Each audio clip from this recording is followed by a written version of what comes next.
Habaib datang ke Indonesia bukan untuk melas. Kami nggak diajarkan minta-minta, saudara. Jangan khawatir. Habaib datang ke Indonesia bukan untuk meraup daripada harta, enggak. Kami tidak mencari jabatan, enggak. Kenapa? Itu bukan didikan dari keluarga kami. Didikan keluarga kami, lihat bagaimana Al-Habib Salim bin Ahmad bin Jindan, saya punya kakek, keluar masuk penjara. Kenapa bisa keluar masuk penjara? Membakar semangat perjuangan masyarakat Indonesia untuk merebut kemerdekaan, saudara. Al-Habib Ali bin Abdurrahman Al-Habsyi Kuitang, beliau yang memfatwakan ketika tanggal 17 Agustus Soekarno membacakan teks proklamasi mendeklarasi daripada kemerdekaan Indonesia. Beliau di hari Jumat itu, ba'da Jumat beliau fatwakan, sekarang saya fatwakan setiap tanggal 17 Agustus wajib pasang bendera merah putih di rumah-rumah kalian. Siapa yang nyuruh? Itu fatwa Habib Ali bin Abdurrahman Al-Habsyi Kuitang. Bendera merah putih, siapa yang memberikan instruksi kepada Bung Karno untuk membuat bendera merah putih sebagai bendera Indonesia? Itu adalah fatwa Al-Habib Idrus bin Salim Al-Jufri Palu Al-Khairat. Lambang negara Garuda, siapa yang buat? Al-Habib Asy-Syarif Hamid Al-Ghadri dari Pontianak, keluarga baginda Nabi Muhammad. Lagu 17 Agustus, Pramuka, lagu syukur, siapa yang buat? Al-Habib Husain Al-Mutahhar dari Semarang, dzurriyyat baginda Nabi Muhammad. Jadi Anda jangan berpikir, ini habaib di Indonesia jasanya apa? Banyak, itu yang baru kecatat. Itu yang baru ketahuan. Masih banyak lagi daripada keluarga Nabi Muhammad yang tidak mau masuk buku karena perjuangannya ikhlas karena Allah dan Rasul. Banyak, saudara. Siapa Imam Bonjol? Semua pasti bilang pahlawan. Betul apa enggak? Imam Bonjol pahlawan Indonesia bukan? Pahlawan nasional bukan? Sekarang siapa namanya Imam Bonjol? Al-Habib Muhammad Syahabuddin, beliau habaib dari kalangan bin Syahab. Imam Bonjol itu bin Syahab, masih daripada kakeknya Habib Rizik, saudara sekalian.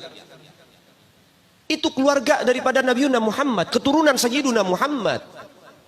Banyak lagi dari kalangan para dzurriyyat Nabiuna Muhammad SAW yang jasanya besar di Indonesia, tapi kita nggak ada yang tahu. Kenapa? Karena itu kami nggak cari popularitas, kami nggak cari madah pujian, kami nggak cari tempat kedudukan, yang kami cari ridho Allah dan Rasulnya. Sehingga hal ini perlu diungkap, saudara sekalian. Bagaimana keluarga Nabi Muhammad jasanya besar, dan umat ini harus dihubungkan kembali dan dieratkan kembali kepada keluarga baginda Nabi Muhammad. Ini akhir zaman, kita semua ngelihat kok bagaimana gencar-gencarnya di media sosial apa upaya untuk supaya memisahkan umat Islam dengan keluarga baginda Nabi Muhammad.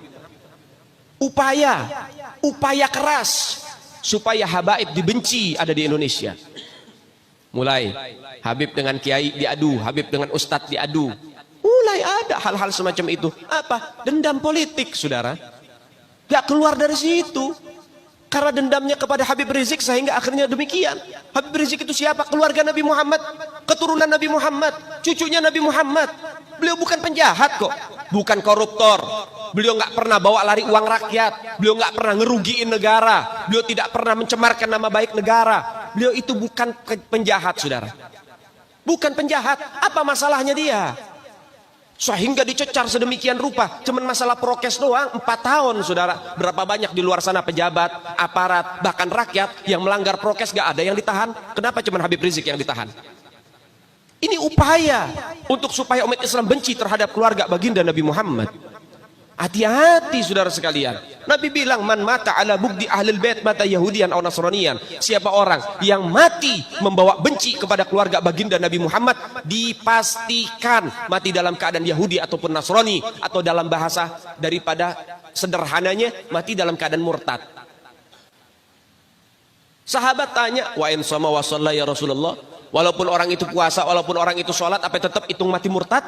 Apa kata Nabi? Wa in shamma wa shalla, walaupun orang itu puasa, walaupun orang itu sholat, kalau dia mati bawa benci kepada keluarga Nabi Muhammad, dipastikan mati dalam keadaan murtad.